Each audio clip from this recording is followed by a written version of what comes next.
வடமதுரை அருகே police inspector வீட்டில் வைர நெக்லஸ், வெள்ளி குத்துவிளக்கு உள்ளிட்ட 1,90,000 ரூபாய் மதிப்புள்ள பொருட்கள் திருட்டு. மதுரை மாவட்டம் சமயநல்லூர் பகுதியை சேர்ந்தவர் பிரபு.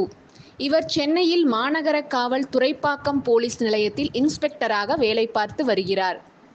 மேலும் இவர் தனது குடும்பத்தினருடன் அங்கேயே வசித்து வருகிறார். இவருக்கு சொந்தமான வீடு திண்டுக்கல் மாவட்டம் வடமதுரை அருகே உள்ள தாமரைப்பாடி நவீன் நகரில் உள்ளது. பிரபு அவ்வப்போது விடுமுறை நாட்களில் மட்டும் குடும்பத்துடன் வந்து அங்கு தங்கி செல்வார்.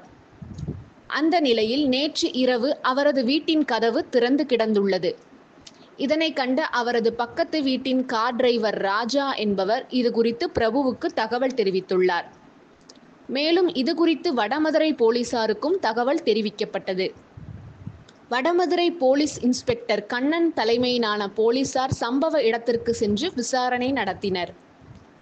அதில் இன்ஸ்பெக்டர் பிரபு வீட்டில் யாரும் இல்லாததை நோட்டமிட்ட மர்ம நபர்கள் வீட்டின் கதவை உடைத்து உள்ளே நுழைந்து பீரோவில் வைத்திருந்த வைர நெக்லஸ் மற்றும் ஒரு வெள்ளி குத்துவிளக்கு உள்ளிட்ட 1,90,000 ரூபாய் மதிப்புள்ள பொருட்களை திருடிச் சென்றது தெரியவந்தது. இது குறித்து இன்ஸ்பெக்டர் பிரபு கொடுத்த புகாரின் பேரில் வடமதுரை போலீசார் வழக்கு பதிவு செய்து விசாரணை நடத்தி வருகின்றனர்.